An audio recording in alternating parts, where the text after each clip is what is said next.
Okay doctor साहेब बोलावजो हेमोबेन नमो follow करजो हाँ नमो वीतरागाय नमो वित्रागाय नमो अरिहंताणं नमो अरिहंताणं नमो सिद्धाणं नमो सिद्धाणं नमो आयर्याणं नमो आयर्याणं नमो वज्रायाणं नमो वज्रायाणं नमो लोय सवसाहुनं नमो लोये सव साहुणं ईशो पंचनमुक्कारो एषो पंच नमुक्कारो सर्वपावपणासनो शव पावपणाशनो मंगलाणं च सौवेसिं मंगलाणं च सव्येसिं पद्मं हवै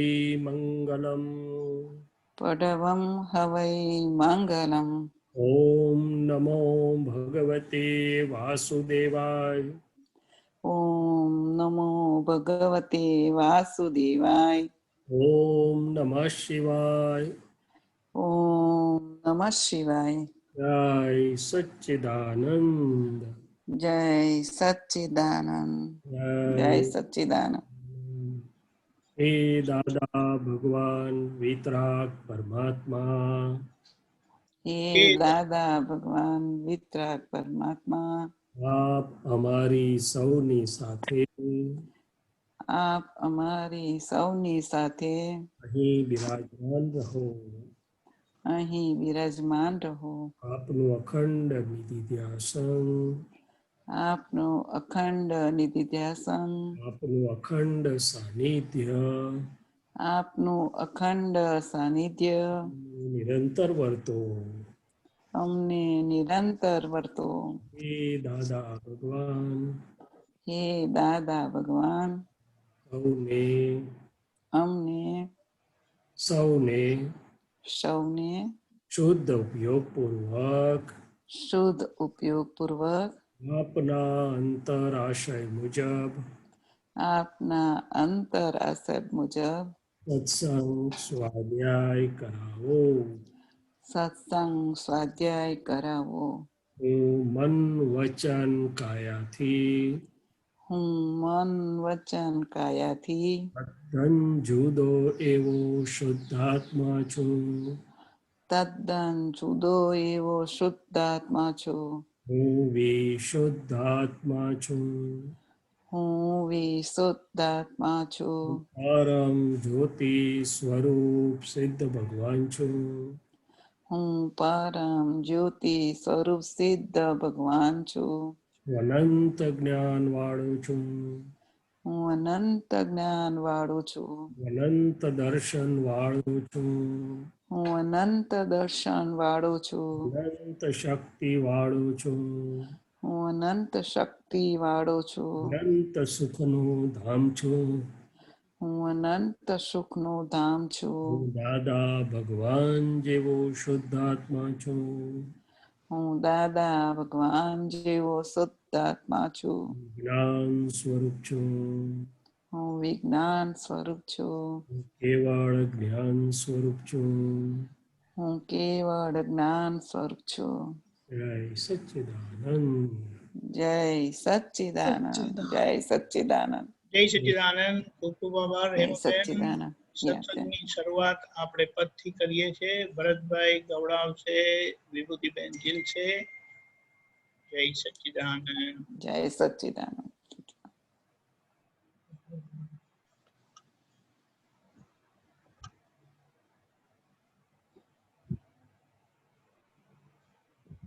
जय सच्चिदानंद जय सच्चिदानंद विकल्पो ना वहता वारी वहणे विश्वाश्रव विकल्पो ना वहता वारी वेणे विश्वास्रव संकल्पेला भावारोपो गुटता भमता भव संकल्पेला घुटताभं ताभो शाता शाता कर्मज वेदन विकल्पना फर्जन साता असाता कर्मज वेदन विकल्पना फर्जन ઈચ્છા વૃત્તિ પૂર્તિ કરવા જીવડાના સ્વચ્છંદ ઈચ્છા વૃત્તિ પૂર્તિ કરવા જીવડાના સ્વચ્છંદ અહંકારે અજ્ઞાઓથે વ્યસની જગતાશ્રવ અહંકારે અજ્ઞાઓથી વ્યસની જગતાશ્રવ આદત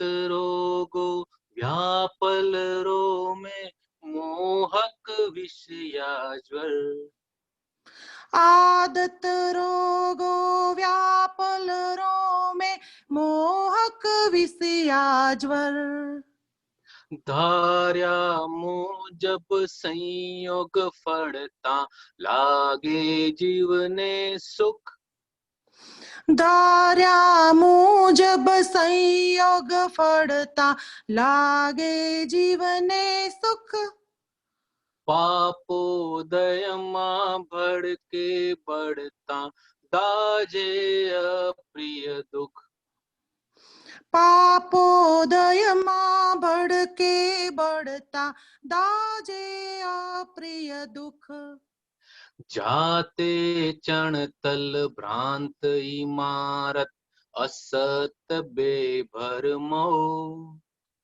જાતે ચણતલ ભ્રાંત ઇમારત અસત બેભરમો સોવી છીના સાગમટા ટંક અહમ ભગના દઉ સોવીચીના સાગમટાડંક અહમ ભગ્નાદૌ ચાર ગતિને ચૌદર જોમય લોકે વિભ્રાંતિ ચાર ગતિને ચૌદર જુમય લોકે વિભ્રાંતિ પોતે કેદી છૂટવા ફાંફા ચાહે વિશ્રાંતિ પોતે કેદી છૂટવા ફાફા ચાહે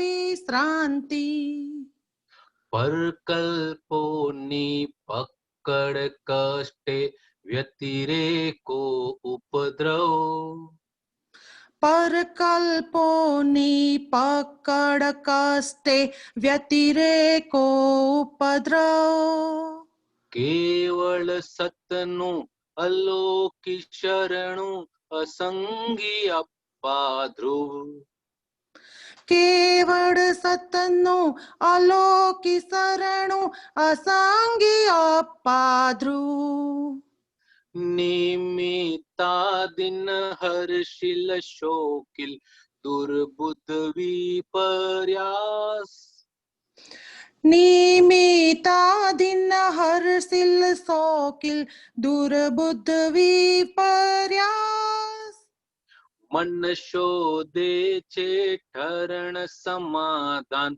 ભૌગોલિક ઇતિહાસ મન શોધે છે ઠરણ સમાધાન ભૌગોલિક ઇતિહાસ દુનિયાને પૂઠ દેતા દ્રષ્ટિ આત્માભિમુખ થઉં દુનિયાને પુઠ દેતા દ્રષ્ટિ આત્માભિમુખ થવું હું કેવલ સત સત કેવળ હું સિદ્ધ વસ્તુ વાસ્તવ હું કેવલ સત સત કેવળ હું સિદ્ધ વસ્તુ વાસ્તવ દ્રષ્ટિ જે દ્રષ્ટોમાં અથડતી તે સગળા પર ભાવાકાર દ્રષ્ટિ જે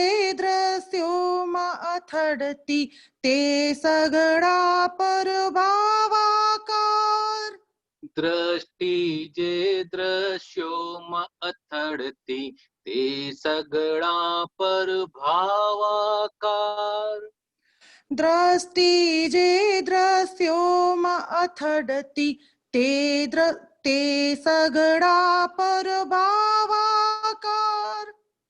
દ્રષ્ટિ જે દ્રષ્ટામાં પ્રવેશે તેજ સ્વયં હું નિરાકાર. દ્રષ્ટિ જે દ્રષ્ટામાં પ્રવેશે તેજ સ્વયં હું નિરાકાર. નિરાવલંબી આત્મ સ્વરૂપી કેવળ જ્ઞાનાસ્ત્રૌ. નિરાવલંબી આત્મ સ્વરૂપી કેવળ જ્ઞાનાસ્ત્ર. નિર્વિકલ્પી જ્યોતિ સ્વરૂપમ પરમ પૂર્ણત્વમ. નિર્વિકલ્પી જ્યોતિ સ્વરૂપમ પરમ પૂર્ણત્વમ.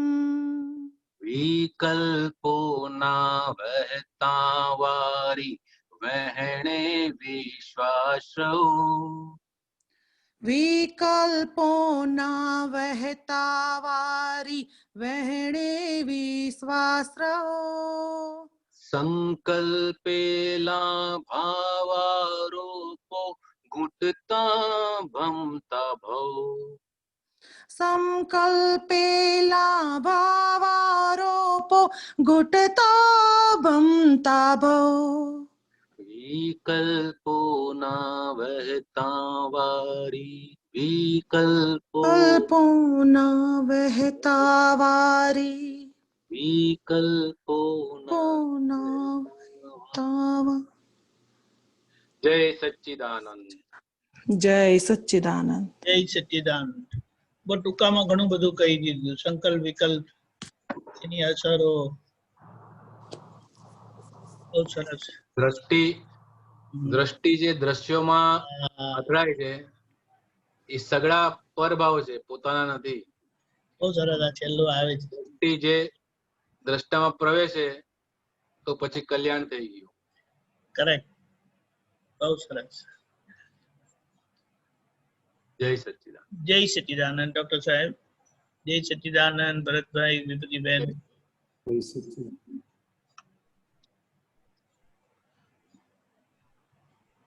ભાગ્યશાળી મહાત્માઓ. ડોક્ટર સાહેબ બહુ કષ્ટ કરીને આપણી જોડે વચ્ચે આયા છે. એમને મૌન રાખવાના તો નથી જ આપણે. અમિતાબેન, જય સચ્ચિદાનંદ.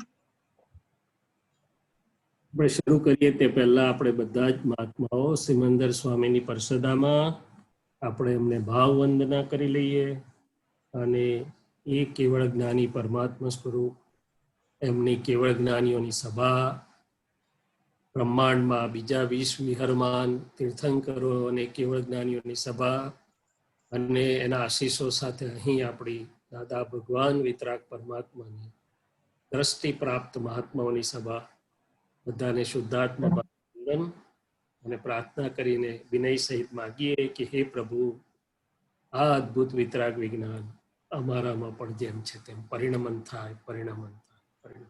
જય સચિદાનંદ. જય સચ્ચિદાનંદ. અમિતાબેન. જય સચ્ચિદાનંદ. એક સિમંદર સ્વામી ના પદ ઉપર 2 લાઈન ગાઈ લઉં જરાક. બોલો બોલો બોલો, જરૂરથી.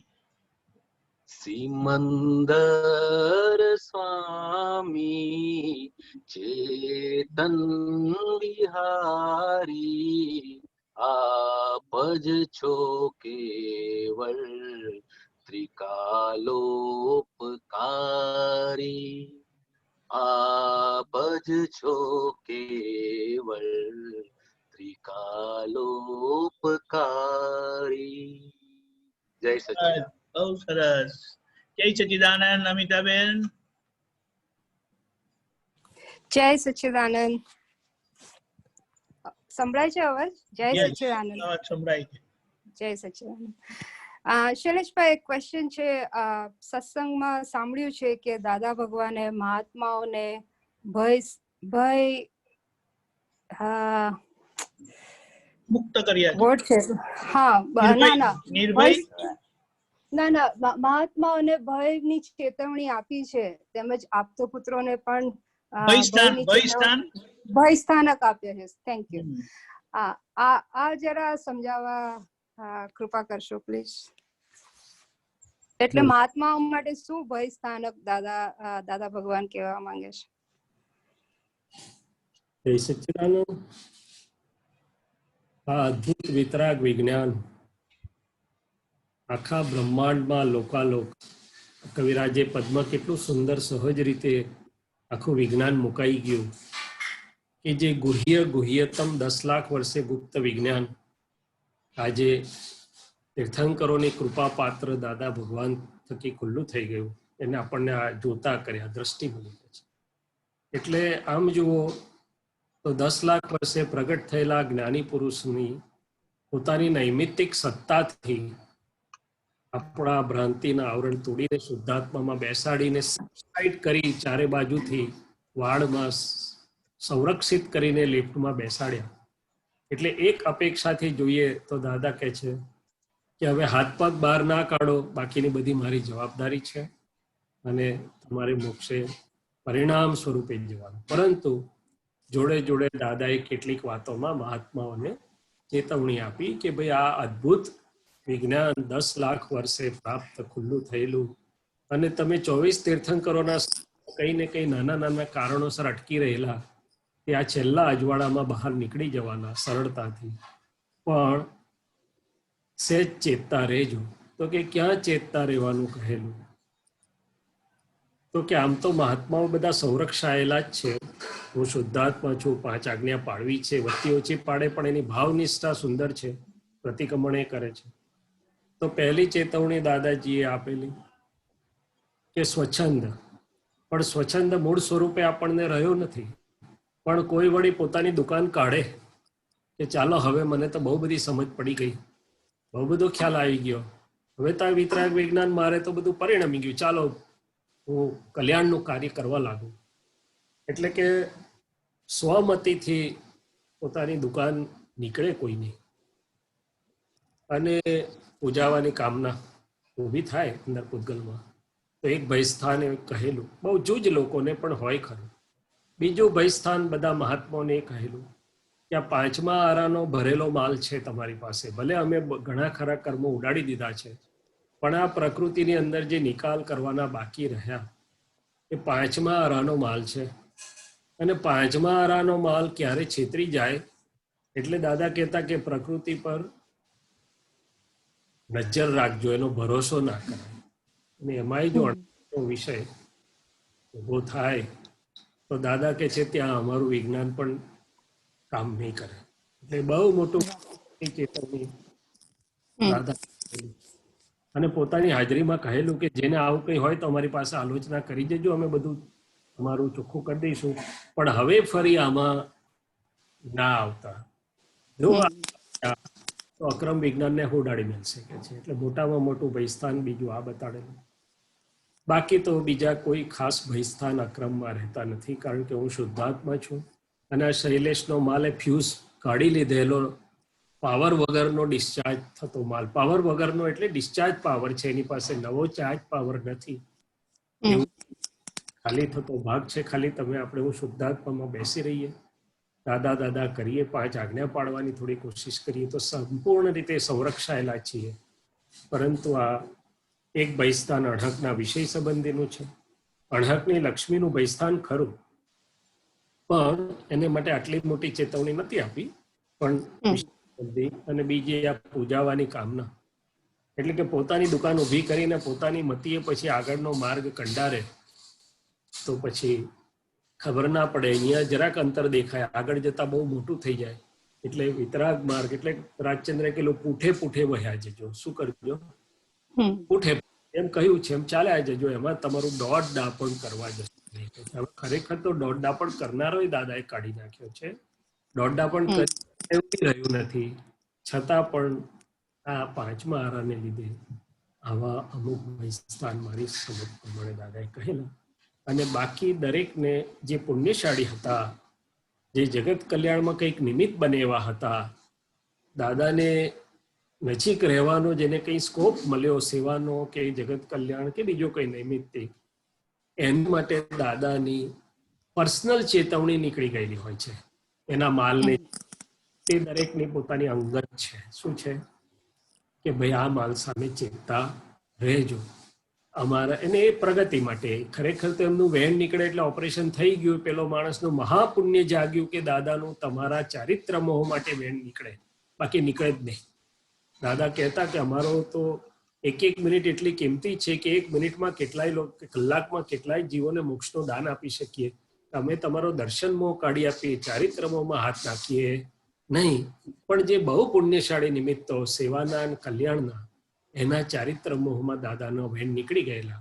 એકવાર આપતો પુત્રોની અમારી 4-5 જણ બેઠા હોઈએ ત્યારે દાદાએ આ સત્સંગ બી અમારી જોડે કરેલો કે ભાઈ સિક્રેટ રાખશો અને કપટ કરશો તો સાડી પહેરવાનો વખત આવશે, પછી મોંઘા ભાવની લાવી આપશે. એટલે બધા હલી ગયા કે ના ભાઈ આ પોસાય નહીં. એટલે આવી રીતે દાદાએ કરેલું. જય શ્રી જય સચ્ચિદાનંદ. એક આગળ પૂછું દીપકભાઈ? યસ પૂછો. તો હું તો ઘણી નાની હતી જ્યારે દાદાજીને મળી હતી ત્યારે, અને જે મહાત્માઓ જે દાદા ભગવાનને મળ્યા નથી પર્સનલી, અને આવા વિચારો આવે કે આપણને આ દાદાજીના દર્શન ન થયા અને આવી રીતે ચેતવણી ન મળી, તો એમના માટે શું કરવાનું? આપ દ્રષ્ટિ પ્રાપ્ત મહાત્માઓની વાત કરો છો કે જગત ની વાત કરો છો? દ્રષ્ટિ પ્રાપ્ત મહાત્માઓને પણ જે દાદા ભગવાનને મળી શક્યા નથી. તો જેમને દ્રષ્ટિ પ્રાપ્ત છે, કઈ પણ નિમિત્ત સંજોગ એમનું પુણ્ય, કાયથી જુદો શુદ્ધાત્મા છું અને એમ પ્રાપ્ત થયું એટલે દાદાનું ઐશ્વર્ય. દાદા તો છે જ, દાદા સ્થૂળ સ્વરૂપે નથી, પણ દાદા છે અને દાદા કરી રહ્યા છે અને યથાર્થ સ્વરૂપે કામ કરી રહ્યા છે. પેલા દાદાને તો દેહનું લિમિટેશન પણ હોય કે ક્યાં જેટલે પહોંચે. હા, એની અંદર અસીમ રૂપે કામ કરતા હતા, ખાટલામાં બેઠા બેઠા આખા જગતમાં ફરતા હતા દાદા, પણ અસીમ દાદા કામ કરી જ રહ્યા છે. એટલે જેને પાછળથી પણ પ્રાપ્ત છે એ જો સરળ દિલવાળા, સનિષ્ઠ ભાવનાવાળા છે, તો દાદા એમના માટે હાજરા હજુર જ છે. ખાલી પ્રાર્થના કરે કે હે દાદા ભગવાન, તમારા અંતરાશય પ્રમાણે આ માર્ગ મારી અંદર પ્રકાશમાન રહે, હું તમારા અંતરાશય પ્રમાણે ચાલુ જાઉં. તો બધું જ આજે એટલું જ સુંદર રીતે. અરે જૂના મહાત્માઓ તો હજી પ્રમાદમાં હોય કે અમને બધું મળી ગયું, અમે તો દાદા જોડે બહુ રહ્યા. પણ આ પુરુષાર્થી હોય, કારણ કે એ રહી ગયો એટલે પુરુષાર્થ આગળ જઈ પહોંચી જાય. વિતરાગ માર્ગમાં કોણ ક્યારે આગળ પહોંચી જશે એનો અંતરંગ માપદંડ છે પોતાની નિષ્ઠા અને પુરુષાર્થનો, પોતાના પરમ વિનયનો. બહારનો માપદંડ નથી. દાદા ભગવાને પોતે કહેલું છે કે અમારી જોડે કાયમ રહેનારા હોય એનો મતલબ એવો નથી કે અમારો રાજીપો કે અમારી કૃપા એમની પર વિશેષ હોય. જે ખૂણામાં બેઠો હોય પણ અમારી આજ્ઞામાં હોય, અમારા જ્ઞાનમાં હોય, કલ્યાણના ભાવમાં નિષ્ઠાવાન હોય, પરમ વિનયમાં હોય, તો એની પર અમારો રાજીપો વિશેષ હોય. એ જ્ઞાની પુરુષ આ રીતે આખું તત્વ અને સત્વ કામ કરતું. હવે એને તો ચેતવણીમાં એટલું જ હોય છે, એના માટે બીજી ચેતવણી શું હોય? તો કે એને તો માર્ગે માર્ગે જે સમજ પડી દાદાની વાણી છે, દાદાના સળગાવેલા દીવડાઓ છે. અત્યારે આપતપુત્રો એ ખરેખર આપતપુત્રો નથી કામ કરી રહ્યા. એમની અંદર જ્યારે વિધિ કરીને બેસે તો દાદા ભગવાન નિમિત્તમાંથી કામ કરે છે અને એમને મને બી સાંભળવાનું મળે છે. એટલે હું ગેરહાજર થાય ત્યારે દાદાનો સત્સંગ થાય તો એ હેલ્પિંગ થાય એવું જ છે. જેને જોઈએ છે અને બધું છે, આજે પણ એને નથી જોઈતું, પોલ મારવી છે એને માટે તો બધું હોવા છતાં કંઈ નથી, અથવા તો બધું હોવા છતાં બાકોરા છે.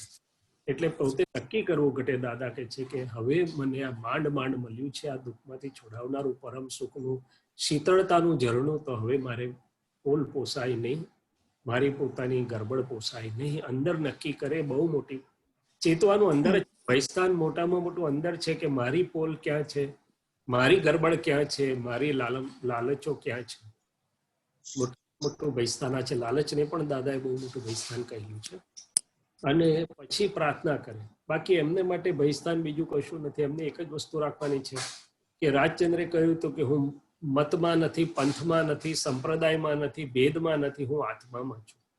એટલે જે પણ આમ તેમ કોઈ બી હોય પણ ના, હું તો વિતરાગ માર્ગ, વિતરાગ જ્ઞાન, વિતરાગ સિદ્ધાંત, અને હે દાદા ભગવાન તમે આ જ્ઞાન સ્વરૂપે છો, સિદ્ધાંત સ્વરૂપે છો, અનુભવ સ્વરૂપે છો. બસ મને એ રીતે ચાલ્યા જવાની શક્તિ આપો. કોઈની જોડે, બધાની જોડે જય સચ્ચિદાનંદ, પણ ભેદ નહીં અને કોઈમાં ભરાવું નહીં, પણ જ્ઞાનને રસ્તે ચાલ્યા જવું. અને એનાથી કોઈ આમ તેમ કરનારું નિમિત્ત હોય તો ધીમે રહીને ચા પીવડાવીને જય સચ્ચિદાનંદ કરીને પોતાની સેફ સાઈડ કરીને આગળ ચાલો. એવું મને લાગે છે કે એમને માટે એમને પણ આ અણહકના વિષયનું ભયસ્થાન તો બહુ જ મોટું લાગુ, આખા જગતને લાગુ પડે છે. પણ જગત તો બેભાન છે, એમને કોણ ભાનમાં લાવે? પણ જે ભાનમાં આવ્યા છે, જેને ખબર પડી છે, એટલે દાદાએ કીધેલું કે પરસ્ત્રી અને પરપુરુષ એ પ્રત્યક્ષ નર્કનું કારણ છે, બીજું કશું શોધવું નહીં પડે. જ્ઞાન બાન બધું પાડીને લે. એટલે એમને પણ એ વાણી થકી એમને પ્રાપ્ત હોય ક્યાં ને ક્યાં દાદાની વાણીમાં સાંભળવામાં આવ્યું હોય. એટલે ત્યાં એ ચેતવણી તો બધાને જ લાગુ પડે. જય સચ્ચિદાનંદ. જય સચ્ચિદાનંદ. શાંતિ કાકા અમદાવાદ.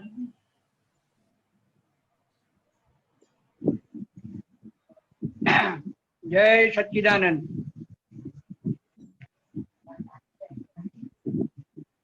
બોલો શાંતિ કાકા. હવે આ પદમાં 4 ગતિને 14 રજ્જુમય લોક ભ્રાંતિ, એટલે 14 રજ્જુમય જે છે એ સમજવું છે. ઓહો, શાંતિ કાકા, આ વિતરાગ દર્શન એ કેવળ જ્ઞાન સ્વરૂપે જે એમને જયારે ખરું થયું હશે અને આખું બ્રહ્માંડ લોકાલોક દેખાયું અને એમાંથી કેટલુંક શબ્દ સ્વરૂપે વર્ણન નીકળ્યું. એમાં ને યોજનો, જોજનો, રજ્જુ બધા બહુ શબ્દો નીકળ્યા છે. મને તો પૂરા આવડતા નથી. હવે તો ડિક્શનરીમાં કે ક્યાંક શાસ્ત્રમાં એનો અર્થ જોવો પડે. અર્થ છે, શાસ્ત્રોમાં છે બધા, પણ આપણી દ્રષ્ટિમાં આવે રજ્જુ પ્રમાણ એટલે આખું જે બ્રહ્માંડની વર્ણન છે 14 લોકનું. 4 દેવલોક છે, અહીંયા મધ્યલોકમાં 5 ભરત, 5 ઐરાવત, 5 મહાવીર, નીચે નર્કના જે 7 નારકી સ્થાનો છે, અને એવી રીતે આખા બ્રહ્માંડનું બધું વર્ણન છે. અને એનું જે પ્રમાણ, માપ, પ્રમાણ, રજ્જુ એક શબ્દ એના માપ માટે વપરાયેલો છે. શું વપરાયેલો છે? પણ એવું તો કાં આપણને આવડે કઈથી, અને જરૂર બી શું છે? પણ ટૂંકમાં આપણી બુદ્ધિમાં ન સમાય એટલું મોટું એનું માપ પ્રમાણ છે. એવું કે છે. શું કે છે? 4 આપણને સમજાય કે આ 14 લોક એ ગણ્યા. દેવલોક, મધ્યલોક જેમાં મનુષ્યોની વસ્તી છે, અને નારકીના સ્થાનો એમાં 4 મનુષ્ય, તિર્યંચ એટલે પશુ અને વનસ્પતિઓ, દેવ અને નારકી.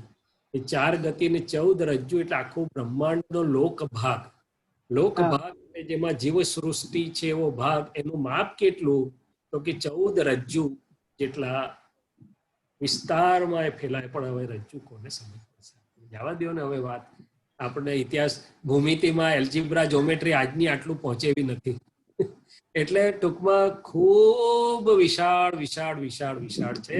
એમાં આપણે તો ટપકા કરતા નાનું, પણ આપણો હું તો કેટલો મોટો એ ઓળખીને આપણે છૂટી જવાનું છે. પોતે કેદી છૂટવા ફાફા. આપણને છોડાયા છે, પણ હવે ત્યાં જ અહંકારની કેદમાંથી આપણે છૂટી જઈએ.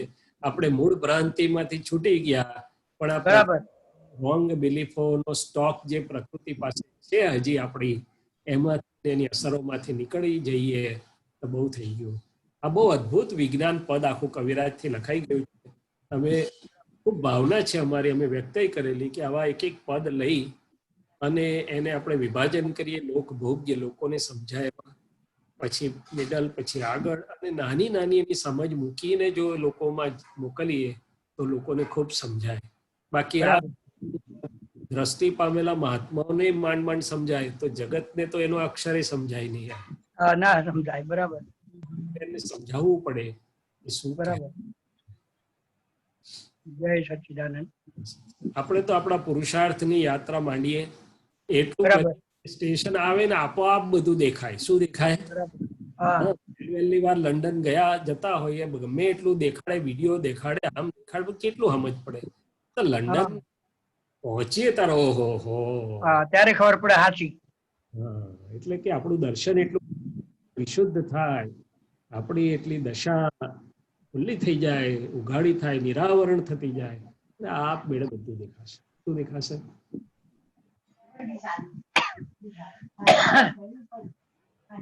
પૂછો કે પુરુષાર્થ લક્ષી સુંદર વાતો કરી આપણે. જય સચ્ચિદાનંદ.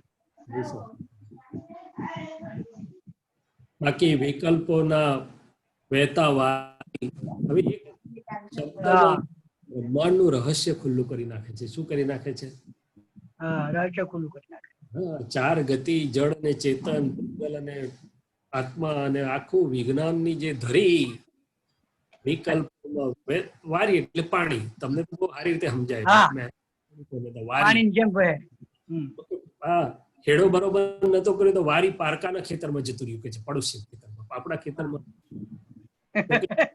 હું શૈલેષ એટલે બધું પાણી, વિકલ્પોના વહેતા વારી એટલે શું થયું? વિશ્વાસ રહો, આખું વિશ્વ ઉભું થયું.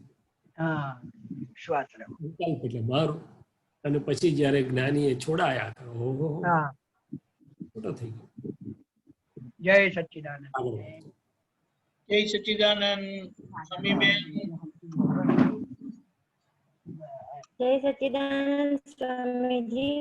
જય સચ્ચિદાનંદ દીપકાનંદજી. જય સચ્ચિદાનંદ. સ્વામીજી, આ એક સૂત્ર છે, બોલું? હા, બોલો બોલો. વર્તમાન કાળમાં ભૂતકાળની તેમજ ભવિષ્યકાળની ઘટનાઓની અવસ્થાઓના પરિણામી વાંચી શકાય છે અને એ વંચાતી અવસ્થાઓના પરિણામો પણ સમજના પરિણામે કેવળ સ્વરૂપે પારિણામિક સત્તાએ કરીને શમન થઈને પૂર્વ પ્રયોગે પરિણમી શકે છે. સિદ્ધત્વ તો જ થાય, નહીં તો નહીં. અને આ છેલ્લામાં છેલ્લું પરિણામનું સોપાન. સ્વામીજી, આ થોડુંક સમજાવશો? મને આખું સૂત્ર અહીંયા સ્ક્રીન ઉપર બાજુમાં બધા ફોટા છે એટલે વંચાતું નથી દીપકાનંદ. તમે મૂવ કરી શકો છો ફોટા. You can move the photos. Oh, good, very good. Technical ગુરુની જરૂર પડે આ ડફો.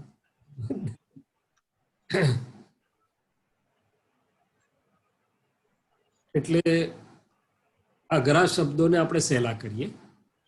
આજે જે કંઈ બની રહ્યું છે, કોના ભાગમાં બની રહ્યું છે? તો કે શૈલેષના ભાગમાં, એટલે કે ફાઇલ 1 ના ભાગમાં, અને શુદ્ધાત્માના ભાગમાં જે બને છે આખું જુદું છે. હવે આ ખાસ કરીને શૈલેષને આજે જે બની રહ્યું છે એમાં ભૂતકાળ અને વર્તમાન કોઈ પણ હેપનિંગમાં બધું સંકળાયેલું જ હોય. અને તે પાછું ભૂત, વર્ત અને ભવિષ્ય સંકળાયેલા એટલું જ નહીં, સ્થૂળ સંયોગો એટલે કે બહાર ઇન્દ્રિયો થકી દેખાતા સમજાતા સંયોગો, જેમાં જીવતા અને સંયોગ સ્વરૂપી બંને નિમિત્ત આવી ગયા. સૂક્ષ્મ સંયોગો અને વાણીના સંયોગો, સૂક્ષ્માતિ સૂક્ષ્મ હેતુ આશય બધું જ ચાલતું હોય. અને એ બધામાં ભૂત, વર્ત અને ભવિષ્યની કનેક્ટિવિટીથી જે વ્યવસ્થિતમાં ચાલી રહી છે ધારા, એ આપણે સમજાય. તો કે આજે શું ચાલી રહ્યું છે, અને આજે તો કે એમાં પાછલી મારી જે ભાવનાઓ હતી, આપણે આ સત્સંગમાં વાત થઈ છે કે શેષા મેં બાહિરા ભાવા. તો કે આ આજે બાહ્ય જે બધું બની રહ્યું છે સ્થૂળ સૂક્ષ્મ બાહ્ય અંતર એટલે કે રિલેટિવમાં, એ પાછલા ભાવનું પરિણામ છે. ગયા ભાવનો ભાવાત્મા એ આ ભાવનો સ્થૂળ આત્મા અથવા નિકાલી થતો આત્મા એટલે કે નિકાલી થતો ફાઇલ 1 નો ભાગ. કે આજે કેમ આવીને ઊભું રહ્યું છે, ગમતું કે ના ગમતું, ફાવતું કે ના ફાવતું? તો કે પૂર્વ ભાવના બીજ પડેલા. કયા કારણે પડેલા? તો કે સંસરણ માર્ગમાં વહેતા વહેતા જેવા સંજોગો આવ્યા એવું એને દ્રઢ કરી નાખ્યું એમ કરીને. કોઈને અહીં ઇન્ડિયામાં બહુ મજા ના આવે, કમાવા ના મળે અને કકડાટ લાગે એટલે ભાવ કરી નાખે કે મારે તો અહીંયા ઇન્ડિયા નહીં પણ ફોરેનમાં જ સેટલ થવું છે, ઓસ્ટ્રેલિયા થવું છે, અમેરિકા ને ન્યુઝીલેન્ડ ને. પછી હવે ત્યાં ફસાયો તો નથી, મજા તો આવે ડોલરની, પણ ફસાયેલા જેવું લાગે. કારણ કે સત્સંગ ના મળે, કોઈ જલ્દી પોતાનું વાત કરનારું મળે નહીં, કામ કરનારા મળે નહીં, કેડ દુખતી હોય તો એ કામ જાતે જ કરવું પડે. તારા પાછળ એના કરતા ઇન્ડિયા સારું કે છે, સેવા કરનારા તો મળે કે છે. તો કે છે કે આ પૂર્વ ભાવને કારણે આજના પરિણામો, હવે પરિણામિક દ્રષ્ટિએ આપણને આગળ દેખાય કે આજે મારી ફાઇલ એક બધું બતાડી રહી છે, એમાં હું જો આગળ ચાલીશ, એને હા પાડીશ તો આગળ પરિણામ શું આવશે. એ પારિણામિક દ્રષ્ટિ જો ઉત્પન્ન થાય તો બહુ મોટું કામ થઈ જાય. શું થઈ જાય? સાદો દાખલો, આપણે આ બોલાઈ જાય છે કશું ટેપ રેકર્ડથી, ત્યારે જ્યારે પરિણામનો વિચાર આવે છે, આ મારું વેણ આ નીકળશે તો દીપક આનંદજીને શું થશે, કે મારા બીજા કોઈ ફાઇલને શું થશે, ના તો ધડબડાટી બોલાય જ નહીં ને. પણ પછી રડવા બેહે કે આ તો આમ થઈ ગયું, આમ થઈ ગયું, મારાથી આને દુઃખ થઈ ગયું, પેલું થઈ ગયું, તેણું થઈ ગયું. હવે આ તો સ્થૂળ વાત થઈ. વર્તન વાણીના પરિણામોની સૂક્ષ્મ વાત કરીએ તો મન અને અંતસ્કરણ જે બતાડે છે એના પરિણામો, જ્ઞાનીને બધા જ પરિણામો દેખાય કે આને હું હા પાડીશ. એટલે દાદાએ કહેલું કે અમને વસ્તુનો વાંધો ના હોય, અમારું મન બગડે એનો વાંધો ના હોય. આજે એક વસ્તુ મેં વાપરી તો મારું મન આગળ મને ક્યાં લઈ જશે, એના માટે પરવશ કરાવશે, એના વગર મને તરફડાટ કરાવશે. આજે એક વસ્તુ મેં છાની છપની કોઈ ભોગવી લીધી તો એનું આગળનું પરિણામ શું આવશે, અને તો પછી આખો આ રિલેટિવ ભાગ શમી જાય. જરાક વિચાર આવે ને તાર હરું પેલું ચેતે કે એક વિષયના પરમાણુને જો મેં અનુમોદન આપ્યું ને તો એનાથી તો આખા 14 લોકની ભટકામણ ઉભી થઈ ગઈ છે. પાછો ફસાયો કોણ છોડાવશે? એ પરિણામ ડિસ્ચાર્જ હોય તરત અટકી જાય. ઊભું થાય છે ભૂતકાળના અજ્ઞાન દશાના ભાવોથી, પણ આજે ઊભું થયું, આજે મારી પાસે સમજણ છે, પરિણામિક ની પણ જો સમજણ હોય તો એ તરત થઈને સમી જાય. પૂર્વ પ્રયોગે અજ્ઞાનથી ઊભું થયું, પણ આજે મારી પાસે પ્રજ્ઞા પ્રકાશ છે, પારિણામિક દ્રષ્ટિ પણ છે, જો હું મૂકું તો થઈ શકે એમ છે, તો એ સમી જાય એમ છે.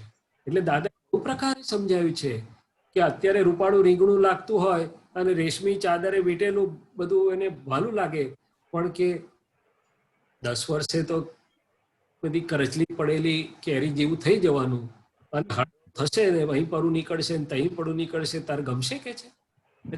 પરિણામો દેખાયા કરે એમને. ત્યારે કરીને વિતરાગો આ બહુરૂપિયા પૂતગલથી, બહુરૂપિયું પૂતગલ છે, ગમે તેમ કરીને ફસાઈ દે. આપણા બહુરૂપિયા આવતા હતા ને તો બધા આકર્ષણ થઈ જાય, ઓ સાચું જ આવ્યું કે છે. બહુરૂપિયા પૂતગલની ભૌગોલિક સત્તામાંથી પારિણામિક દ્રષ્ટિએ કરીને પોતાની શુદ્ધાત્મ દ્રષ્ટિ કરીને છૂટી જાય. અને સિદ્ધત્વ તો જ થાય, નહીં તો નહીં કે આ છેલ્લામાં છેલ્લું પરિણામનું સોપાન. હવે છેલ્લામાં છેલ્લું એટલે શું? તો કે એક પણ પૂતગલને જ્યાં સુધી મને હું ચોંટું છું, રસ પડે છે, ગમે છે, એમાં ઇન્વોલ્વ થાઉં છું, ત્યાં સુધી એ પૂતગલો મને છૂટવા દે નહીં, સિદ્ધ થવા દે નહીં. એ તો એને વિતરાગ ભાવે જ વહીને નિકાલી થઈ જવા દેવા, ગમે તેટલું ગમતું. તીર્થંકરો ને જ્ઞાનીઓના પૂતગલો તો કેટલા સુંદર, કેટલા એમના પૂતગલોથી કેટલા લોકોના મોક્ષ થઈ જાય, છતાં એમાં ફસાય નહીં. મહાવીરના પૂતગલમાં ગૌતમ ફસાયેલા અને નતા છૂટતા, અટકેલા, તો પછી એને આમને પારિણામિક દ્રષ્ટિ નથી ઉત્પન્ન થતી, તો મહાવીરે બહાર મોકલવા પડ્યું. શું કરવું? કે આ દેહ પર તને આ રાગ છે, એના પરિણામે આ કેવળ જ્ઞાન થતું નથી. શું થયું? દ્રષ્ટિ, ઉદ્ગલ દ્રષ્ટિ, રિલેટિવમાં ફસામણ દ્રષ્ટિ, દ્રષ્ટામાં નહીં, શુદ્ધ ઉપયોગ અને તત્વ દ્રષ્ટિનો પ્રયોગ નહીં, ત્યાં સુધી કેમ છૂટે? ભલે આપણને અત્યારે મળી છે દ્રષ્ટિ તો બીજ સ્વરૂપે પ્રાપ્ત છે, પુરુષાર્થ અને પારિણામિક સત્તા ઉત્પન્ન થવા માટે પ્રાપ્ત છે. પુરુષાર્થનો યોગ, તપનો યોગ, વિતરાગ તપનો યોગ જગાવવાનો છે અને એને એ કરવાનું છે. બરોબર છે? હા સ્વામીજી, બહુ સરસ. દરેક અવસ્થાઓના પરિણામ સાથે જ હોય. માં ને દીકરા પર વાલ હોય જ કુદરતી, પણ જોડે જોડે પરિણામો પણ એને દેખાયા કરવા જોઈએ. કાલે ઉઠીને મારું નહીં માને, માં હોય બાપ હોય જે હોય, ત્યારે મારું શું થાય? એ દ્રષ્ટિ સાથે હોય તો રિલેટિવ રિયલ બંને વ્યૂ પોઈન્ટથી ચાલ્યા કરે, એને વાંધો ફસાય નહીં અને વ્યવહારનો ઉકેલ થાય. નહીં તો ફસાવું એટલે વ્યવહારની અસર પડવી અને વ્યવહાર સ્ટક થવું રિલેટિવ.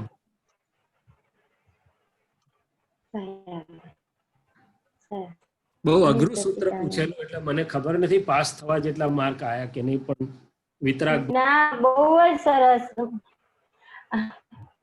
સ્વામીજી, બહુ સરસ સમજણ મળી. જય સચ્ચિદાનંદ.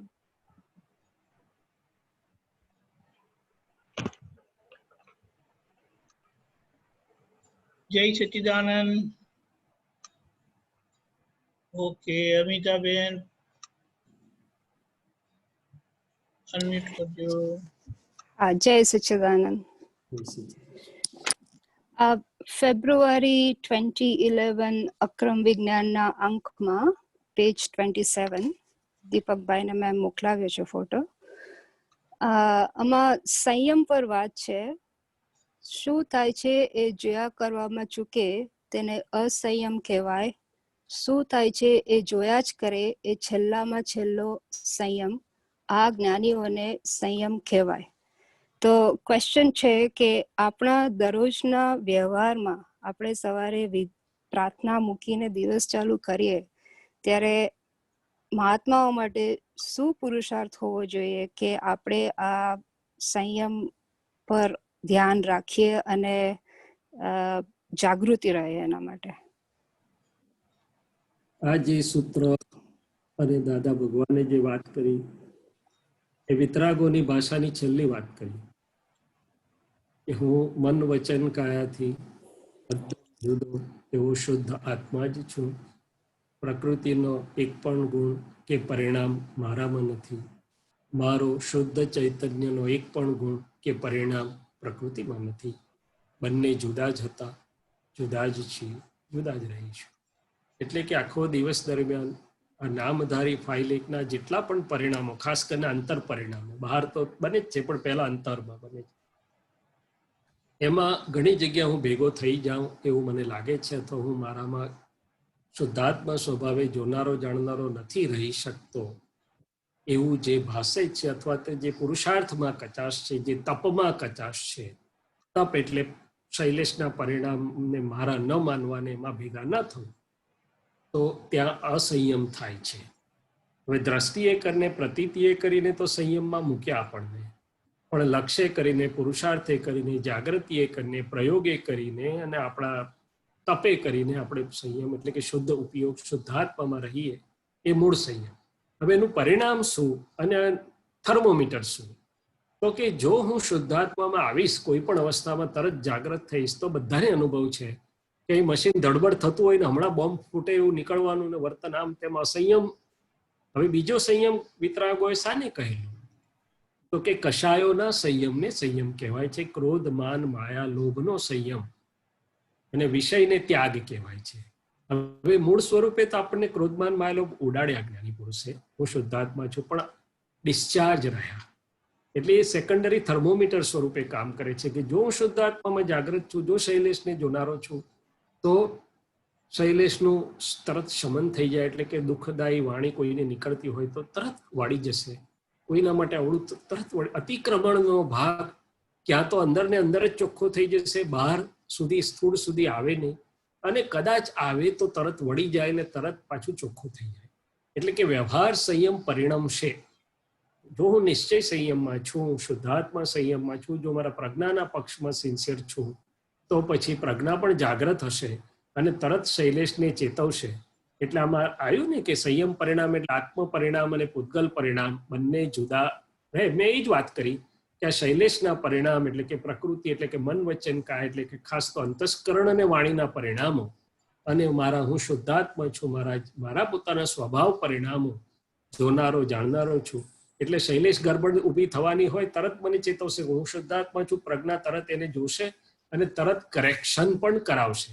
જો એ કરેક્શન નથી કરાવતી, જો ત્યાં એમને બફમમાં ડિસ્ચાર્જ જાય છે, તો મારે તપાસવું જોઈએ કે આ થર્મોમીટર તો તાવ બતાડે છે, તો હું શુદ્ધાત્મામાં હતો ખરો?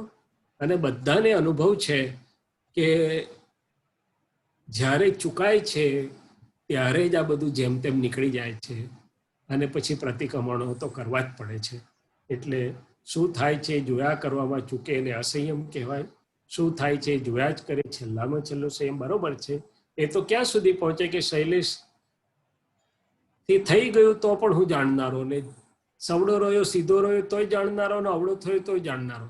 પરંતુ આપણને બધાને ખબર છે કે અવળો થાય ત્યારે જો હું ખરેખર જાણનારો હોઉં અને રહી શકું તો પ્રજ્ઞા એને તરત અતિક્રમણથી રોકી અને સીધો કરી દેશે, અથવા અતિક્રમણને મંદ કરીને વાળીને ચોખ્ખું કરાવી દેશે.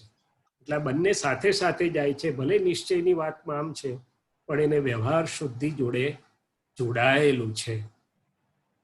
વ્યવસ્થિતના જ્ઞાનનો આધાર અને પોતાના સ્વરૂપની જાગૃતિ, તેના આધારે પૂરેપૂરો સંયમ પાડી શકાય. એટલે કહેવા એમ માગે છે કે જો હું શુદ્ધાત્મા છું તો આ શૈલેષમાં જે કંઈ પણ બની રહ્યું છે, ને શૈલેષને ખાસ તો બહારથી જે કંઈ પણ આવી મળે છે, ગમતા સંજોગો, ના ગમતા સંયોગો, અનુકૂળ નિમિત્ત, પ્રતિકૂળ નિમિત્ત, માથું ચડાવે એવી ફાઇલ કે માથું ઉતારાવડાવે ને દબાવડાવે એવી ફાઇલ, જે મળે બધું વ્યવસ્થિત ને અધીન સંજોગ માત્ર છે એવું સમજાય તો પોતે પોતાના શુદ્ધાત્મામાંથી બહાર નીકળે નહીં.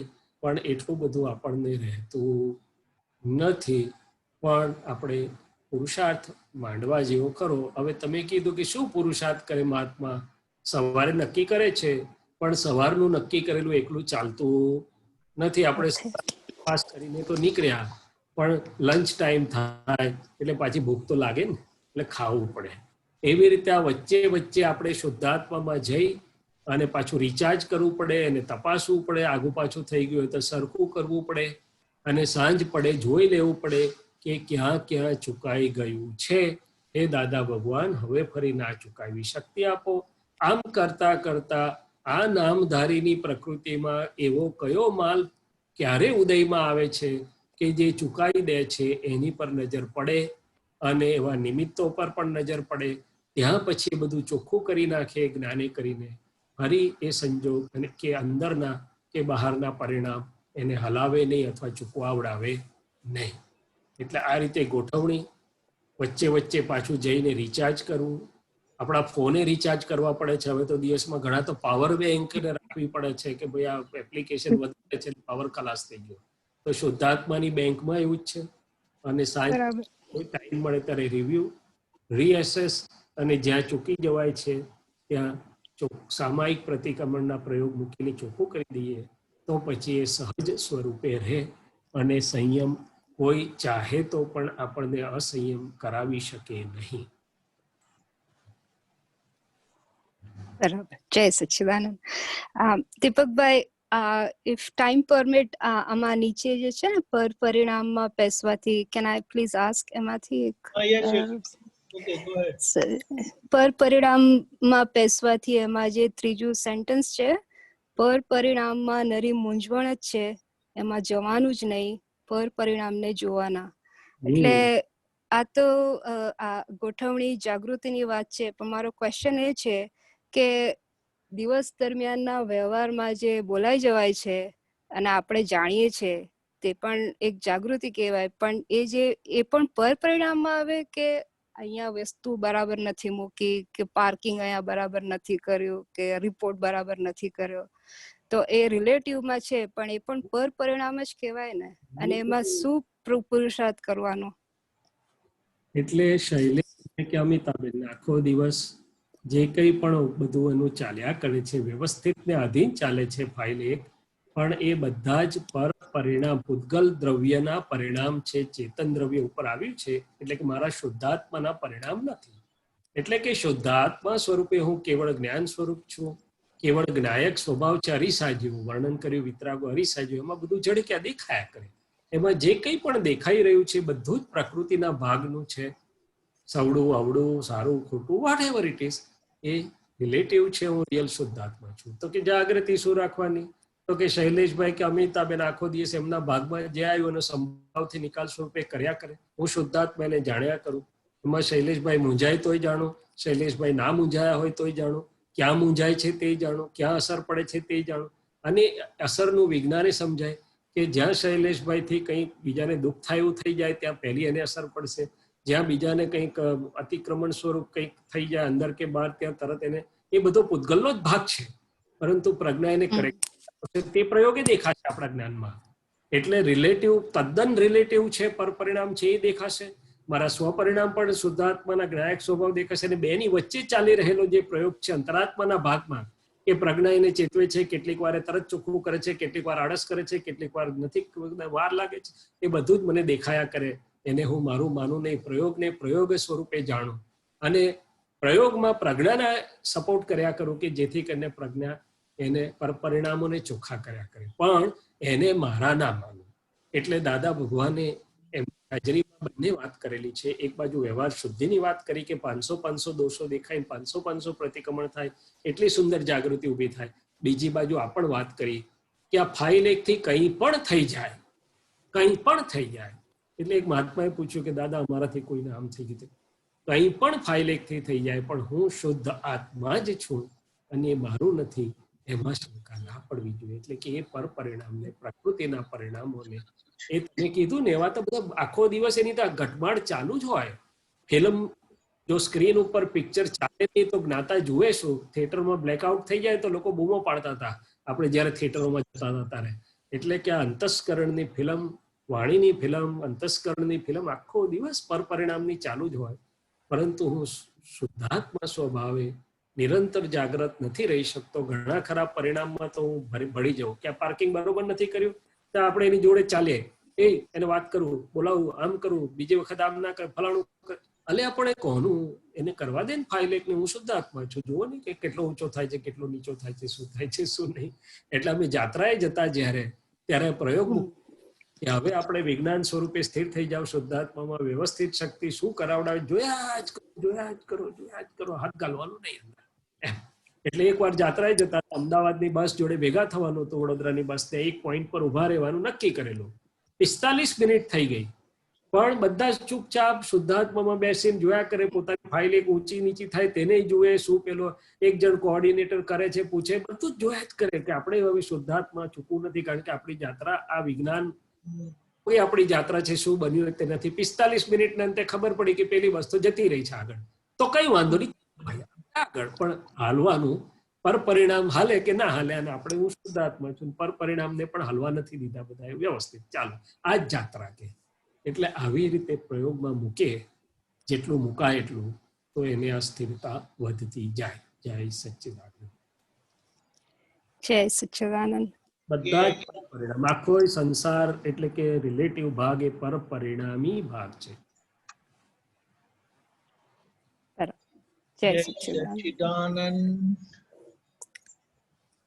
તીર્થંકરોની દેશના નીકળે તે પર પરિણામને, જ્ઞાનીઓની વાણી નીકળે ને જ્ઞાનીઓથી લોકોનું કલ્યાણ થાય. જે દેખીતો ભાગ છે પર પરિણામ, એને એ પોતે સ્વપરિણામી અંદર હાજર છે, માટે એમનો પર પરિણામી નૈમિત્તિક ભાગ લોકોને કલ્યાણ માટે કામ કરી જાય. બરાબર. બીજી તત્વ સ્વરૂપે વાત કરીએ તો જે સિદ્ધ ક્ષેત્રમાં જોડે નથી આવવાનું, જોડે નથી રહેવાનું, એ બધા જ પર પરિણામ.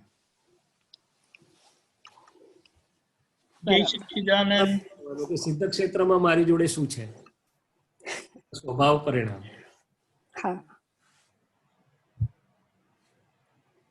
જય સચ્ચિદાનંદ. જય સચ્ચિદાનંદ.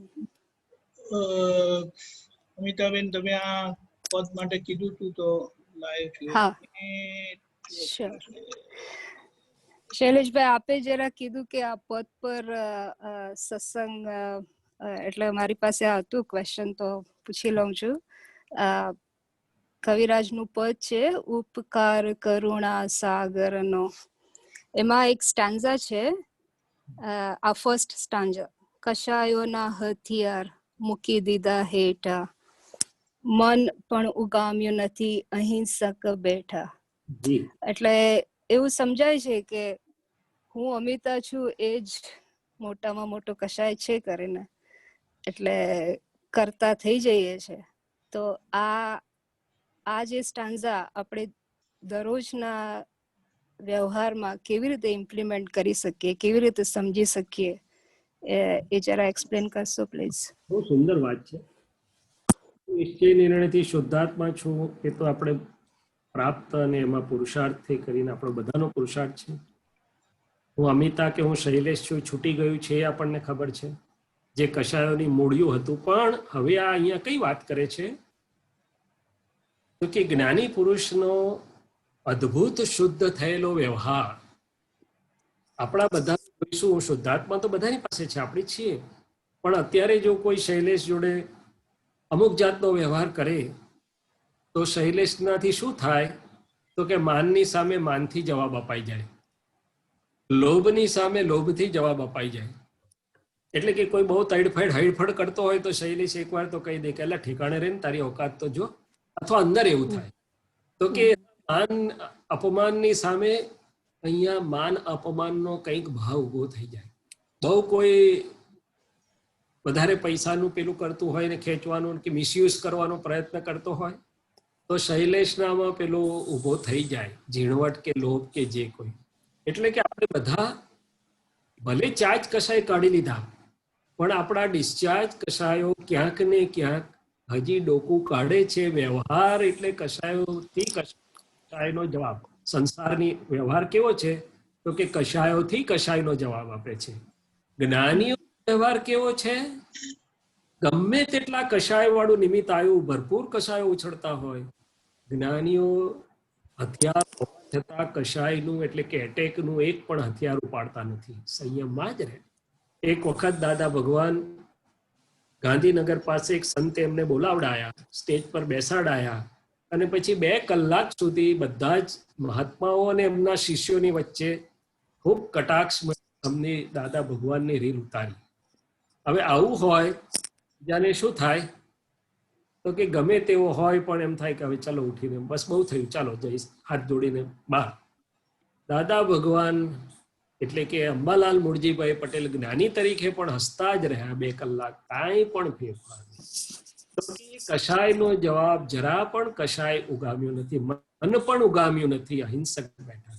હવે આપણને કોઈ બહુ પજવે ને બહુ કોઈ થતું હોય તો આપણે મનથી તો એમ થઈ જાય કે કઈ નહીં, છેલ્લે કુદરત તારો હિસાબ કરશે. શું કરશે?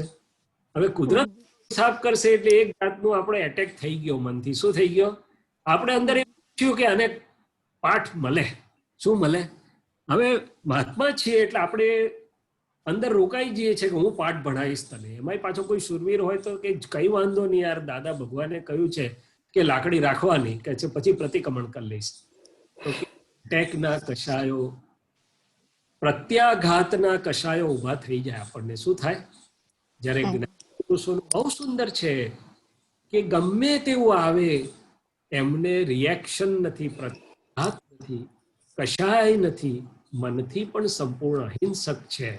અને આની જોડે જોડે બીજી સુંદર વાત જોડે આવે છે એટલે કરું છું. બધાએ સાંભળ્યું હશે, તુલસી હાય ગરીબ કભી ન ખાલી જાય, મુવા ઢોર કે ચામ સે લોહા ભસ્મ હો જાય. હવે આપણે બધા શું સમજીએ છીએ આ વાતને તો કે કોઈ ગરીબ માણસ એટલે આપણે પૈસે ટકે કે સમાજમાં નીચલો હોય કે એની હાય લાગે તો બધું વિનાશ થઈ જાય એવું સમજીએ છીએ. ના, ગરીબ એટલે દાદાએ કહેલું કે હોવા છતાં જે કશાયનું હથિયાર ઉગામતો નથી, ઉપાડતો નથી, એ ગરીબ છે. અને જો એને કઈ થયું ને એના હૃદયમાંથી રાજીપો ઓછો કંઈક ઉભું થયું તો ભલું હલી જશે. એને તો છે જ નહીં એવું, એ તો આશીર્વાદ જ આપે છે. પણ વિતરાગ પર એક ફૂલ નાખો તો 100 ગણા થઈને આવે અને એક પથરો નાખો તો 100 ગણો થઈને આવે. એમાં વિતરાગ કાંઈ નથી કરતા, પણ આ વિજ્ઞાનનો નિયમ છે. એટલે અહીંયા વાત એ છે, મહાત્માઓને સમજવાની વાત એ છે કે આખો દિવસ દરમિયાન અને મારા જીવન દરમિયાન આ શૈલેષની સાથે ને સામે જે કંઈ પણ વ્યવહાર આવ્યા છે એમાં શૈલેષે કશાયથી જવાબ આપ્યો છે, અતિક્રમણ થયું છે, મોઢું બગડ્યું છે, વાણી બગડી છે, જવાબ નહીં કરું એવું બધું થયું છે. એટલે કે રિએક્શનરી હાલી ગયા છે. એ ક્યાંક ને ક્યાંક કશાયનું હથિયાર ઉગામ્યું છે. એકવાર અમે અમારા ગામ ઉમરગામ જઈને આવેલા, ત્યાં કંઈક બનેલું અને પછી દાદા ભગવાનને તો બધું દેખાય એટલે દાદાની કોલેજમાં અમારું જુદું રીતે ઓપરેશન થાય. એટલે દાદાએ હસતા હસતા એકદમ સરસ રીતે હું ને કમલેશાનંદજી 2 હતા અમને પૂછ્યું કે શિંગડા રહ્યા છે? શું પૂછ્યું? શિંગડા હોય અમિતાબેન? ના ના હોય? દાદા ગાડા હોય હોય ઇનવિઝિબલ હોય દાદા ગાડા થોડા હતા. ના ઇનવિઝિબલ હોય બરાબર છે ના એટલે આપણને કોઈ બહુ ચાવી વડ પૂછડું કોઈ અથવા આપણને એવું લાગે કે આપણે બહુ પૂછડું બૈડાયું છે હવે આ સંજોગમાં, ત્યારે થોડુંક ભૂખ કરે. શું કરે? બરાબર. એટલે પછી કીધું કે આ શીંગડા ઘસાઈ જવા જોઈએ. શું કરવું જોઈએ? અંદર એવો માલક ના રહેવો જોઈએ. એ કશાયોના હથિયાર ઉભા થાય અંદરથી ડિસ્ચાર્જ કસાય. મન પણ ઉગામાય નહીં. એમ આપણે તો વાણી ઉગામીએ છીએ. મન તો હજી તો બહુ નાનું છે, મન તો બહુ સૂક્ષ્મ છે. આપણાથી તો વાણી ઉગામાઈ જાય છે. શું થાય છે? બધાથી, આપણા બધાને જોજો, એવો શુરવીર પુરુષાર્થી જાગ્રત હોય અને આપણા બધાના વંદન છે કે ગમે તેવું એની સામે આવે પણ એની વાણી ઉગામાય નહીં. શું થાય? તો આ વાણી જે ઉગામાઈ જાય છે કે બોલાઈ જાય છે એ આપણા સ્વ સ્વરૂપમાંથી ખસ્યા, ફોરેન ડિપાર્ટમેન્ટમાં ગયા એટલે તરત જ બધું ઊભું થયું. બરાબર ને? એટલે ફોરેન ડિપાર્ટમેન્ટમાં તો દારૂ ગોળો આપણો જૂનો સ્ટોક હતો જ, પણ જામાં આપણે જઈએ નહીં એને સ્ટેકો આપવાના, આપણામાં રહીએ તો આપણી નજરથી બધું ઓલવાઈ જાય. બરાબર. સ્ટોક તો છે, સ્ટોક વગર તો નીકળે નહીં, જૂનો માલ છે, પણ જામાં થોડો દારૂ ગોળો ફૂટે. તમે પેલા એક બોલ્યો તે છે, એક કર્યું, ના એ તો ધીમે, પણ આપણે શુદ્ધાત્મા ચૂકીએ છીએ એટલે પેલું આગળ વધે છે, નહીં તો ત્યાં શમી જાય. અથવા તો આપણે કમસે કમ એને એ પેલું ચાલતું હોય તો આપણે એની સામે ફાયરની સામે આપણે ફાયરને ટેકો ના આપીએ, અગ્નિશામક લઈને જઈએ આપણા શુદ્ધાત્માના, ઠારીએ. શું કરીએ? પહેલા ઠારીએ અને પછી બહાર ઠરી જાય એની કાળજી રાખીએ. શું કરીએ? પણ અંદર ઠર્યું ના હોય બહાર કેમનું ઠરે? બહુ તારે મોડે પટ્ટી મારે પણ પછી પટ્ટી તો ઉઘડી જાય ક્યારે. શું થાય? આ બેનો બોલવું નથી 3 દાડા ના બોલે, ચોથે દાડે બધું ઉડાડી મેલે. એટલે આ બધા હથિયારો આપણી પાસે સાબુત છે. શિંગડા શું છે એની વાત કરે છે દાદાજી, કે વિતરાગો ઉગામે નહીં. બાકી વિતરાગોનો તો એટલું બધું બળ હોય, આમ જરાક હલાવે ને આખું બ્રહ્માંડ હાલે. શું હાલે? ભલા પણ ક્યાંય હથિયાર ઉગામ્યા હોય એવું ક્યાંય દેખાય નહીં તમને. ગમે તેટલો એમની પર કોઈ એટેક કર્યો હોય, ખોટું એ કર્યું હોય, ખોટો વિરોધ કર્યો, ગમે તેવું કર્યું હોય, પણ કશાય એટલે કે પ્રત્યાઘાતી કશું જ ના હોય. મહાવીર હોય કે દાદા ભગવાન હોય, કોઈ પણ હોય, તો જ એ પરમ પદને પહોંચે. તો જ પરમ પદને પહોંચે. એ તો પહોંચે જ નહીં. પેલો ખીલા મારવા ખાલી આમ જ કર્યું, અરે ખરી નજર જ આમ કરી હોત ને તો એ કિલો દૂર જઈને પડ્યો હોય, પણ ના કરે. કરે જ નહીં. ભગવાનને લઈ ગયા હતા ને પેલું અભિષેક કરવા, ત્યારે શંકા પડી કે આટલા નાના ભગવાન, એની પર આટલો અભિષેક કરીશું દેવોને તો શું થશે? એટલે ભગવાને જાણીને જરાક આમ અંગૂઠો કર્યો ને તો આખો મેરું હાલ્યો. એટલે પેલા સમજી ગયા કેટલું હોય આમનામાં. બધી જાતનું હોય.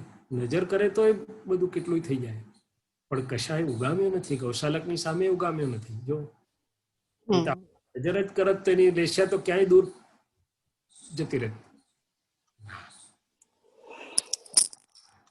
પણ બહુ મોટી કસોટી છે આ તો. પોતે શુદ્ધાત્મામાં એટલો પાકો હોય અને શુદ્ધાત્મા માટે જ તો જ એને આ ને બળ કે ટેકો ના મળે, ડિસ્ચાર્જ કસાય નહીં, તો મળ્યા વગર રહે. પછી ભલે પ્રતિક્રમણ કરે છે, બધું કરે છે મહાત્માઓ, પણ એક વાર તો ઉછળી જ જાય. અને હજી બી પ્રતિક્રમણ પણ પૂરા નથી જ થતા. હું તો એવું સમજુ છું મારા પોતાના માટે. કારણ કે જો પૂરા સરખા પ્રતિક્રમણ થતા હોય તો એ નિમિત્ત જોડે એવા સંજોગોમાં કે એવું કે એના પાછો આવી મળે ત્યારે ફરી એ કસાય કે એ રિએક્શનરી માલ ઉભો ના થાય, મને કે બીજાને પજવે નહીં. પણ હજી પજવે છે, કારણ કે મારી જે માન્યતાઓ છે, એનું જે બિલીફ ઉપર આ અતિક્રમણ ઉભેલું છે, જે સમજણને હું સાચી માનું છું, જેના ઉપર અતિક્રમણ ઉભેલું છે, જે મારો વ્યવહાર ભાગની સમજણ છે કે આવું તો બોલવું પડે ને, આવું તો કરવું પડે ને, આવું તો કેવું પડે, બધું જ આખો પાયો જ્યારે આ જ્ઞાનથી બદલાઈ જાય માન્યતા સહિત, તારે જ એ બંધ થાય. બહુ સુંદર. જય સચ્ચિદાનંદ. બહુ સુંદર વાત. દીપકભાઈ છે ક્વેશ્ચન બીજા? નહીં તો હા તો પૂછી શકો છો, બોલો. I was just thinking આ પદમાં જે આગળ બીજી બે લાઈન છે ને if you can please.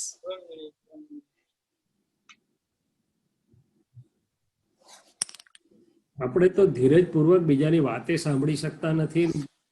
આપણને ના ગમતી હોય તો અકળામણ થઈ જાય છે ને કંઈક એટલું થઈ જાય છે પર પરિણામ. એ બધા જ સૂક્ષ્મ કશાય ભાવ છે. હા બરાબર.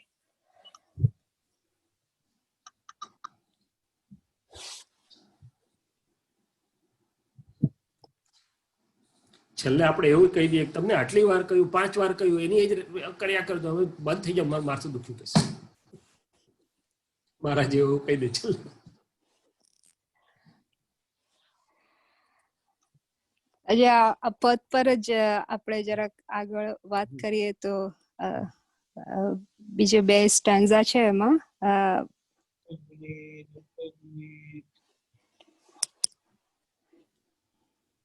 ઓકે બોલો. એક મિનિટ આમ જસ્ટ આ વાત પદમાં મેં ખાલી લેવલની મહત્વને અનુલક્ષીને કરી. જગતને માટે જ્યારે પદ આપણે સમજાવીને મૂકવાની વાત હોય ત્યારે આપણે જગતની સામાન્ય ભાવથી શરૂ કરીને વાત કરવી પડે. જસ્ટ ખાલી સ્પષ્ટ. શ્યોર. આમાં એક છે વ્યવહાર એટલે લટકતી સલામ જો hello hi. I think that's the one. એટલે આમાં પહેલી બે આજ્ઞા આવી જાય છે, રિલેટિવ અને રિયલ ની. એટલે આમાં આપણે દરરોજના વ્યવહારમાં કેવી રીતે આપણે એપ્લાય કરી શકીએ?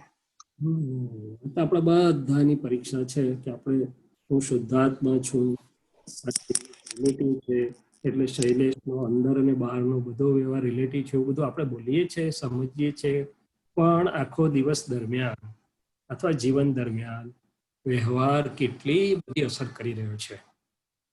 હવે શૈલેષને કરતો હોય ત્યાં સુધી તો ઠીક છે, પણ મને કરી મારી અસરમાં એટલે કે મારું શુદ્ધાત્માની મુક્તતા અને પરમાનંદ ખોવાઈ જાય ત્યારે એટલે દરેકે પોતે શોધી કાઢવાનું છે કે કયો વ્યવહાર મને અસર કરી રહ્યો છે. હવે મને શબ્દ વાપરીએ છીએ ત્યારે ફાઇલ 1 પણ આવે છે અને અંતરાત્મામાં જ્યાં હું ચૂકી જાઉં છું તે પણ આવે છે.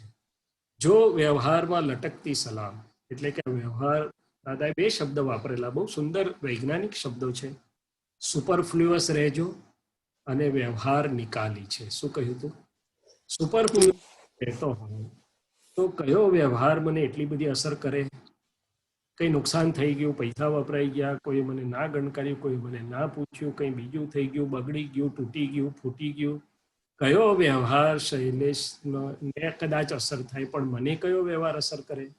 જો મને આ ખ્યાલ હોય તો કે ભાઈ આ તો રિલેટિવના પરિણામો છે, રિલેટિવ પૂતગલના પરિણામોમાં બધું અવસ્થાઓ ફેરફાર થયા કરે છે અને છેવટે તો અહીંયા મૂકીને જ જવાનું છે. હમણાં કોરોના થયું ને એટલે એક જ્ઞાન અંદર હાજર થયું કે અત્યાર સુધી વ્હીલ કદાચ બનાવ્યું કે ના બનાવ્યું, વ્હીલ બનાવી દો. અને વ્હીલ બનાવ્યું એટલે ભાન થઈ ગયું કે જેના માટે અસરો થાય છે બધું તો અહીં મૂકીને જ જવાનું છે શૈલેષભાઈ. તો પછી શાના માટે આટલી બધી અસરો? એટલે દાદા નતા કહેતા બહાર પ્યાલો ફૂટે મહી આત્મા ફૂટી જાય, ફૂટ્યું કે. તો જે વ્યવહારને અસર કરી રહ્યો છે ત્યાં મારે લટકતી સલામ નથી, રિલેટિવ નથી, સાચું માનેલું એટલે જૂનું તો સાચું જ માનેલું ત્યારે આજે પ્રકૃતિ, પણ આજે પણ પ્રજ્ઞાનો પ્રકાશ હોવા છતાં મને એને રિલેટિવ અવસ્થાઓ માત્ર છે સમજાતું નથી, વ્યવસ્થિત માત્ર છે, એનો સંભાવથી નિકાલમાં જ રહેવાનું છે સમજાતું નથી. અને એટલા માટે કહે છે કે વ્યવહાર એટલે લટકતી સલામ જો હલ્લો હાય બાયપાસ હાલવા માંડો. હવે અહીંયા ઘણા પ્રકારે દાદાએ સમજાવ્યું. દાદાનો બીજો દાખલો આપું કે એક ચાર્ટર્ડ એકાઉન્ટન્ટ ભાઈ, હોશિયાર, સ્માર્ટ, સુંદર, હવે એના વાઇફથી એને અસંતોષ અને કેસ પહોંચ્યો દાદા પાસે. દાદાએ સાંભળ્યું, પછી પૂછ્યું આ ભાઈને તો હું આટલો સ્માર્ટ છું, હોશિયાર છું, ભણેલો છું, આટલા પૈસા કમાવું છું ને મારી વાઇફ મારા મિત્ર જોડે લઈને જાઉં છું ને તો જરાક ગમાર જેવી છે ને આમ છે ને એટલે મને જરાક અંદર અસર થાય છે. એની વાઇફને પૂછ્યું તો આવી રીતે પછી દાદા એને સુંદર રીતે સમજાવ્યું કે અલ્યા પુણ્ય કોનું વધારે, એટલે પેલો ચૂપ થઈ ગયો કે અલા તું આટલું સુંદર છું, તારી વાઈફ ઓછી છતાં તું આવો સરસ મળ્યો એને, અને તું આટલો સરસ છતાં તારી વાઈફ આવી મળી, એટલે પેલો ચૂપ જ થઈ ગયો. એટલે દાદાએ ટૂંકમાં કહી દીધું કે all these relatives are temporary adjustments, સંભાવથી નિકાલ કરીને આગળ હેડી જાઓ. બહુ બુદ્ધિને બંધ કહો કે ઓડિટને, ગણિતને, ગુણાકારને, ભાગાકારને, વ્યવહારને, આમ ફાયદો નામ નુકસાન નામ હોવો જોઈએ ના હોવું જોઈએ એ બધું તારી પાસે રાખ. સામાન્ય સાધારણ હોય, બાકી વ્યવસ્થિતમાં જે છે આગળ હાલવા માંડો કે છે. અવસ્થા માત્ર કુદરતી રચના છે. અને કીધું ને કે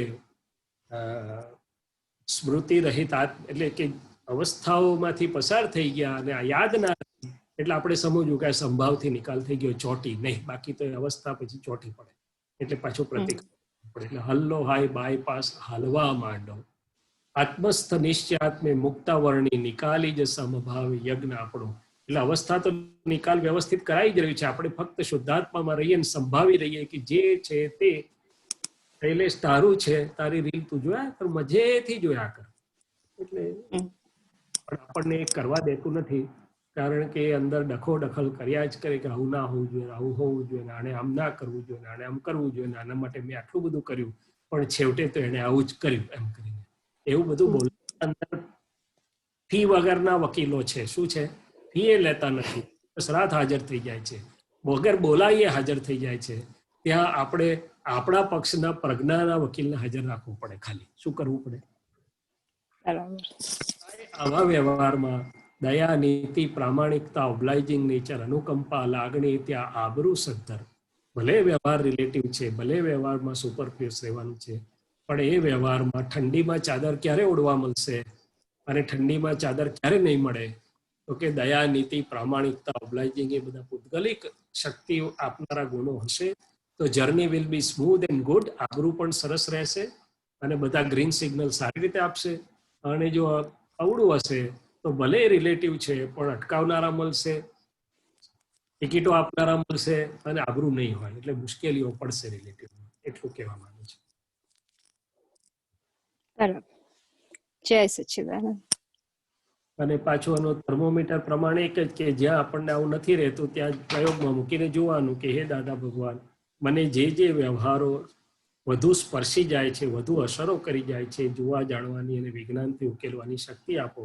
કારણ કે દાદા ભગવાને એક વાક્ય એવું પણ કહ્યું છે કે જે વ્યવહાર અસર કરતો નથી એને જ વ્યવહાર કહેવાય છે. હવે આ પરીક્ષામાં આપણે બધા જ નાપાસ છીએ. શું છે? કારણ કે આપણને બધાને વ્યવહાર અસર કરે છે, છતાં આપણે એવું કહીએ છીએ કે આ વ્યવહાર છે, એટલે કે રિલેટિવ છે. સુંદર.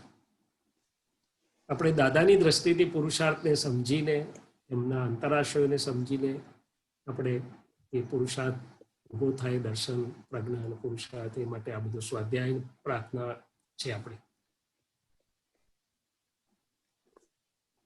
ઓકે અમિતાબેન, કશું બોલ્યા નહીં? હા, જય સચ્ચિદાનંદ. હા હા, જય સચ્ચિદાનંદ.